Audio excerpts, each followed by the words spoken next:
Imagine quand t'invites un mariage et que finalement tu t'es rendu là-bas pour te rendre compte finalement qu'en fait, les gens dans le mariage, ce n'étaient pas des humains, mais plutôt des djinns. Et que finalement, tu t'es retrouvé coincé dans la maison, entouré de toute une famille des djinns. C'est exactement ce qui est arrivé à cette femme. Elle s'appelle Noura, elle est très connue chez elle. Elle est limite vue comme les Beyoncé de chez elle. Noura et son équipe sont très connus en Koweït. Ils ont l'habitude de faire des chansons traditionnelles, ce qui attire des gens au point de leur inviter dans leur mariage pour venir chanter. Noura était une célébrité. Tu l'appelles pour ton mariage, elle vient, elle chante, tu lui payes et elle part avec son argent. À partir de là, on se dit tous qu'en fait, elle a un travail très cool, que tout le monde aimerait faire ça. Parce que quand tu regardes, on l'invite déjà à des mariages. Elle vient, elle est connue, elle chante quelques chansons, elle prend son argent, elle part. Mais non, c'était cool jusqu'au temps qu'il y a eu un événement qui l'a choqué. Un événement qui l'a traumatisé, qui a fait en sorte qu'elle a arrêté de chanter à vie. Je vous raconte. Un jour, Noura était en repos où elle n'était pas censée travailler. Et tout d'un coup, son téléphone de travail commence à sonner. Et là, elle s'est dit, ah, c'est qui m'appelle comme ça? Je suis pas censée travailler aujourd'hui. Mais la personne continuait à insister. Elle s'est dit, ok, vas-y, je vais répondre. Et donc, elle prend le téléphone. Allô?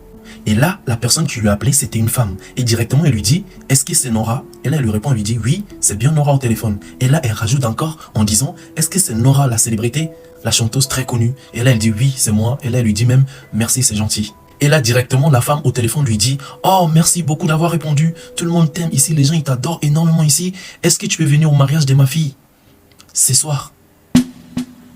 Noura lui répond en disant, oh non, je suis sincèrement désolé, aujourd'hui je ne travaille pas, je ne peux pas venir, je suis en repos. Je suis vraiment désolé. La femme au téléphone n'arrête pas d'insister en lui disant, oh non, s'il vous plaît, il faut venir. C'est ma seule fille, c'est son mariage, c'est très important, il faut venir. Et là, Noura lui dit, ok, je vais venir, je fais une exception pour vous. Noura a fini par accepter l'invitation et la dame lui a donné l'adresse. Elle lui a dit, il faut être là à 22 h. Noura appelle son équipe et ils se sont arrivés à l'adresse à 22 h pile. Arrivée devant la maison, Noura, elle s'est sentie tellement gênée et là, elle dit à son équipe, je suis tellement désolé de vous faire bosser aujourd'hui, mais les gars, on le fait juste pour l'amour de la musique. Et là, ils ont dit, oh non, c'est juste un mariage, t'inquiète, t'as pas à t'excuser, on va faire ça, après on va rentrer tranquillement. Noura et son équipe finissent par rentrer dans la maison et directement, ce qu'ils remarquent, c'est qu'en fait, la maison est en fait grande. Parce que vu de l'extérieur, ils croyaient que c'était juste une petite maison. Mais quand ils étaient à l'intérieur, ils remarquent qu'en fait, la maison était très grande. Et aussi, la décoration à l'intérieur était tellement magnifique. C'était vraiment beau. Ils étaient vraiment choqués. Jusqu'au point qu'ils se sont dit, on n'a jamais chanté dans une maison aussi grande comme ça. Et donc, pendant qu'ils étaient en train d'admirer la maison, la dame qui lui a appelé est venue la voir. Vous vous rappelez, la dame qui lui a appelé au début au téléphone, qu'elle a insisté pour qu'elle vienne chanter, bah la dame est venue la voir. Directement, elle lui dit, oh Noura, je suis vraiment fan de ton travail, j'aime beaucoup ce que tu fais. Et là Noura, elle sort sa main, elle aussi, elle lui serre la main et directement Noura, elle fait une tête en mode, oui, d'accord, c'est le mariage de votre fille? Elle dit, oui, c'est le mariage de ma fille. D'accord. Dites-vous qu'en fait, quand Noura lui a serré la main de la femme était froide et c'était sèche. Ça bougeait pas du tout. Vous savez, comme nous les humains, quand on serre la main, on a la main qui bouge, tu sais, ça va, il y a des mouvements et tout. Mais la femme, elle, sa main était sèche, froide et statique. Ça bougeait pas et elle pouvait aussi sentir les os dans sa main.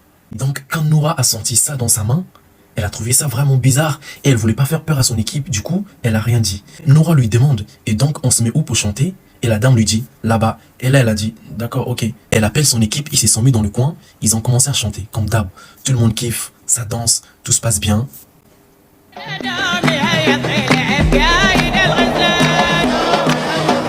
Et tout d'un coup, Noura, elle remarque un détail qu'elle aurait dû remarquer dès l'entrée dans la maison, mais en fait, c'est comme si on lui avait caché ce détail. Elle remarque en fait que tout le monde était habillé comme au XVIIe siècle. Elle a trouvé ça tellement bizarre qu'en fait, personne n'était habillé comme au mariage normaux, en fait, elle comprenait pas. Mais elle continue quand même à chanter. Elle fait comme si elle n'avait pas vu. Elle continue quand même à chanter, tranquillement. Tout le monde dansait, tout le monde était tellement content. Et là, pendant qu'elle chantait, elle sentait une main qui la touchait comme ça. En fait, c'était les gars dans son équipe qui faisaient de la guitare, qui étaient en train de la toucher, qu'elle chantait. Elle faisait des têtes bizarres en mode, pourquoi tu me touches? Et là, elle entend, regarde leurs pieds, regarde leurs pieds, regarde leurs pieds. Et là, regarde leurs pieds.